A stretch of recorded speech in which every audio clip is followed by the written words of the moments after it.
Yes, CIMA over the last years has received the Financial Asset Tax Force body recommendation and feedback from other international organizations such as the OECD, the European Union, on imposing sanction over non-compliance for those entities that are registered or licensed with them. And those sanctions have to be effective, proportionate, and dissuasive. One of the main reasons why CIMA was in the gray list, as you all may know, was due to the lack of enforcement and the reluctancy of CIMA to pursue and prosecute against those in the financial services that were not compliant with the anti-money laundering regime. CIMA, since then, has been paying a lot of attention on this sector and has been imposing fines over not only licensees, but also registered persons. We have the example in the last few years that two of the largest corporate service providers have received fines over multi-million dollars, 5 and 4 million, but also registered persons, specifically investment advisor, has received a fine of more than $300,000. The anti-money laundering regime that includes anti-money laundering, but also the countering the financing of terrorism framework that has in place recommend all regulated entities, those licensees, but also the registered persons and funds, to have an active approach and being extremely proactive in detecting financial crimes within their organizations.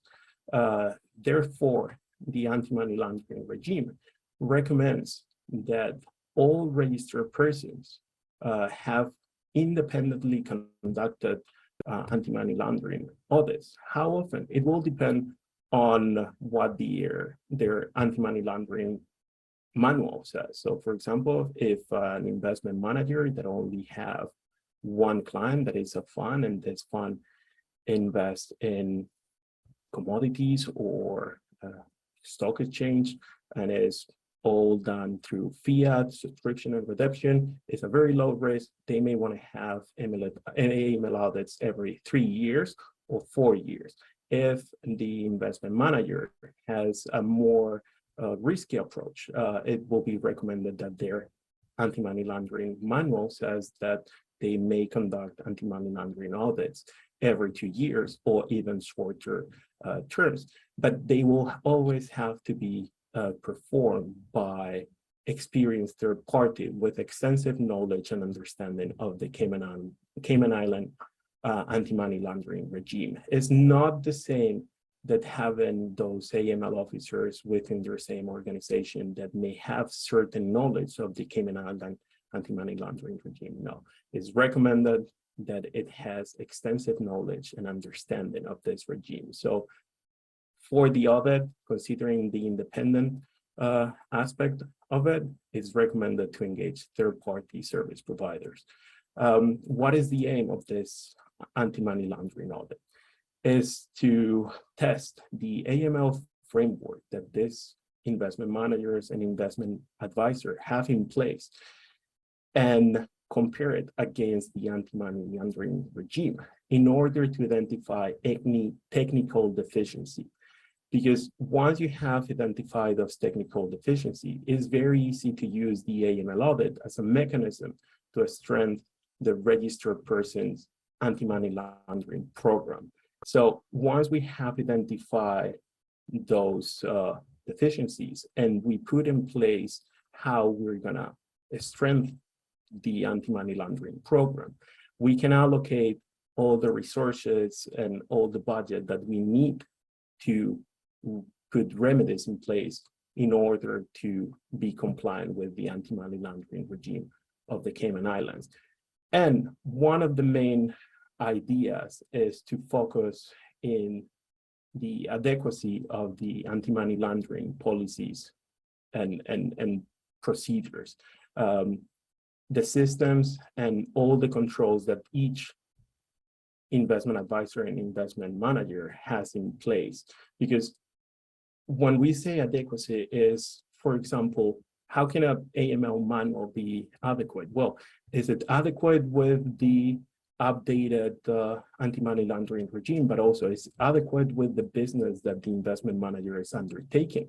Has they reflected and self-assessed, well, we are now providing services to a crypto fund. This might be riskier. Do we have to change the anti-money laundering manual and procedures? That's the kind of adequacy that we're looking into through the registered persons audit.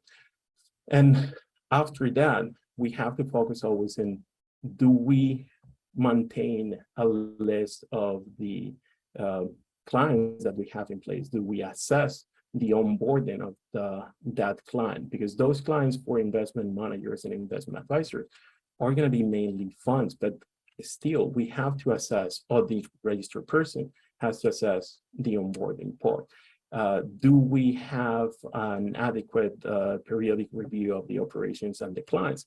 As I said at the beginning, have we changed our clients? Have we changed our clients? Have they changed their investment strategies, their investment objective? Are we providing the same services as before for different persons? All those kind of things have to be reassessed as part of the registered person audit.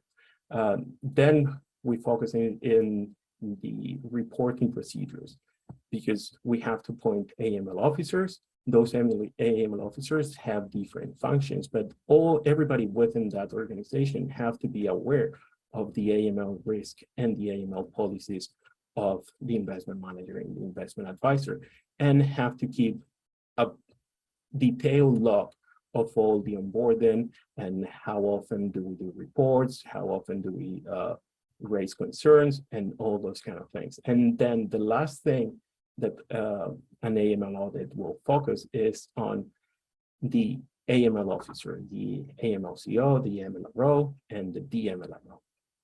Are they sustainable? Are they independent? The part of being suitable, it focuses more on are they well prepared? Do they have enough experience? Are they educated to perform these roles? And also the independency is because AML officers cannot have an interest on the investment manager and the investment advisor. Because, for example, if they're going to get bonus, or if they're shareholders and they may get distributions or dividends, they may say, okay, I'm conflicted and I want this client to be onboarded, but I may not look deep into it. So we have to assess if they're suitable and if they're independent enough. So those are the main elements of the AML audit. And why do we have to do that audit? Well, as I said, it's part of the AML regime and the obligation, but also doing the AML audit is going to prepare those registered persons to go through any on-site inspection done by CIMA, because CIMA has the power under the Monetary Act to conduct on-site inspections on all their licensees, like administrators, bank, corporate service provider, trust companies, and so on, but also on regulated entities, like the registered person, investment managers, investment advisor, but also the funds. Those inspections are not done normally. Those inspections done on registered person, not on banks and licensees, but on registered persons, are normally done by audit firms. Those audit firms are normally the Big Four, and sometimes Grant Thornton, that are appointed by CIMA to perform those on-site inspections. And the idea is to understand the business activities and operating environment of those investment managers and investment advisors. Then after that, it will be to detect any problem on compliance, but not only in compliance, also on its business itself, that might be related with applicable legislations or regulations. And then to gather information on any matter which may require a policy consideration. So the inspection is done, as you can imagine, over many of the aspects that the AML audit has been touched and examined. that have improved and recommended to the investment manager or the investment advisor. So the investment manager and the investment advisor, after going through the AML audit that we have introduced before, will be perfectly in balance and up to speed to undertake any CIMA inspection. The CIMA inspections are normally divided in 6 steps. The first one is the notice received by CIMA, well, sent by CIMA, received normally either by the register office of the investment manager, investment advisor, or by the legal Cayman counsel. That CIMA letter will indicate who is going to be your auditor doing the CIMA audit.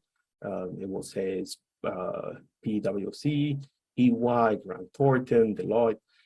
It will give a timeline in order to provide the documents requested, a full list of the documents requested, and we'll set up a day for the initial kickoff meeting. The initial kickoff meeting is a meeting where the CIMA audit is presented. It has normally the registered person, the auditor, people from the inspection team of CIMA, and it's always recommended to have your Cayman counsel in place. Over that initial kickoff meeting, all the details of the CIMA letter will be discussed. It will give a brief idea of how the process will carry on and what are the expected requirement and turnbacks of the full process. Then the third step is a walkthrough review and inspection of the documents. That's normally done only between the registered person, the auditor, and the Cayman counsel. In this process, what we see is that after the client, with help of the Cayman counsel, has uploaded into the CIMA portal of all the documents that are requested, and the auditor has reviewed them, through this walkthrough is a process of review and assessment with very conducted questions from the auditor to the registered person on how the documents work, how they relate to the business, and so on.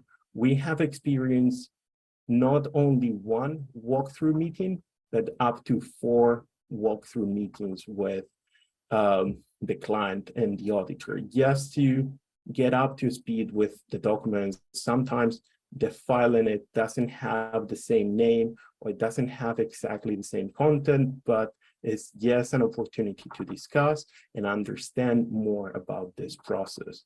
Then the 4th step is the feedback and discrepancy list. So after the walkthroughs, after submitting all the documents that you need, we receive a full detailed list with the feedback over your documents and the policies and procedures that the registered person have in place. That feedback sometimes has a discrepancy list, most of the time, and it doesn't have to be taken like, oh no, we cannot move forward. No, it's another opportunity to test your policies and procedures against the AML regime and come up with solutions.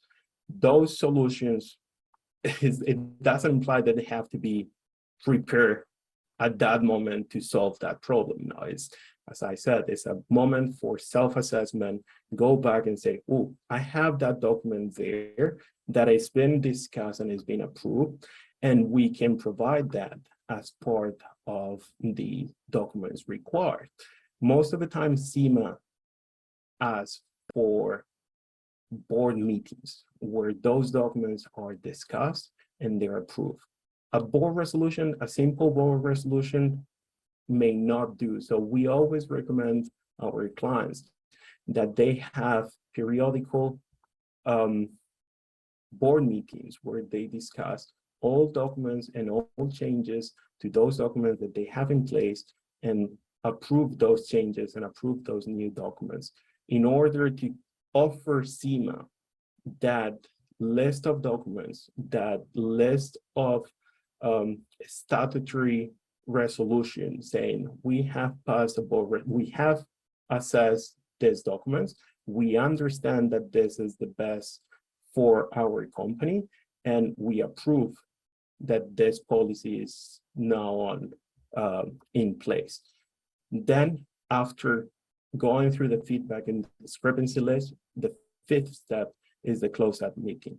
The closeout meeting, again, it will be the second time that we have the opportunity to discuss with CIMA, with the auditor, with the client, and the Cayman Council. In the closeout meeting, CIMA reviews all the process, give a brief about what discrepancy have been in place, how the remedies have been offered, and may suggest if the registered person has passed or if it will receive a penalty. But until there is no submission of the report done by CIMA with all the findings, nothing will be definitive. So that's the sixth step, the submission of the CIMA draft with the findings over those CIMA process. It's quite interesting and detailed, the number of documents that CIMA requires on that first notice. It's a list of more than 30 documents, and it is not document itself, it's sections of the corporate overall, because for example, they may ask for statutory documents that is not only one.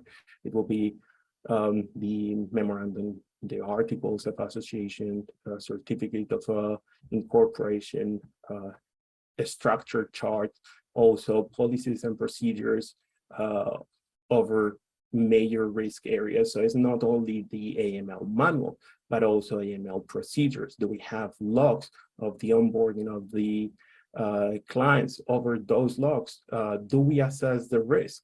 What are the risks of each individual? And then we have corporate governance framework, is who is passing those resolutions? Is the board of directors? Okay, for the board of directors, do we have the register of directors? Do we have register of officers? Is there any record showing if we have appointed a chairman or who is the secretary of those board meetings that are used to approve AML manual procedures and AML documents? So it's not just one document, it's an area that has to be breakdown with many documents. Then we have the business risk assessment. That business risk assessment is not just one simple document. It's a document that has to be updated with each time that we update it, we onboard a client, or we change a client, we change an area. All those kind of things have to be done as part of the business risk assessment. The list of clients has to be extremely detailed. It's not only the name of the client, it's when the client was onboarded. If we have terminated the relationship with the client, it has to be part of the client's list. Also, record of all the human resources that we have in place. It's not only their name and their position, it's when they were hired, what is their overall task within the company, when is they're terminated, is there any special circumstances under which they have been terminated? If so, which ones are they? Then we have to provide always a log of the service providers. Do we have a Cayman Council? Do we have a register office? Do we have an administrator to help us with the onboarding or to check our clients on their onboarding? Do we work with prime brokers? All those kind of things have to be part of the log of service providers. Then there is a self-assessment questionnaire. That's a document normally provided by CIMA, but each company may have one different, so it has to be extremely well drafted. So sometimes having that first internal AML audit is going to help you to have all these documents up to speed. Then the business plan, the AML training logs and training materials. So all the employees of the registered person have to be trained. The AML officers obviously have to be trained. They have to keep a log of what trainings have been provided to the employees, but also what is the material within those training. That's part of the AML training logs and material. And then, for example, a suspicious activity report, and so on. So as you can imagine, the list of documents is staggering, is very complicated. And sometimes, even if you have them in place, you may need help from your legal counsel, the Cayman legal counsel, to identify it and provide it to CIMA. But sometimes, because of the extent of this CIMA audits, is great to have that internal AML audit in place done, because it's going to work as that self-assessment, that compare between what we have done, what we have in place, and the AML regime. So that gives you all the support to face with enough background and confidence any CIMA audit. And that's about it. If you have any questions after the presentations of my colleagues, I will be happy to address them.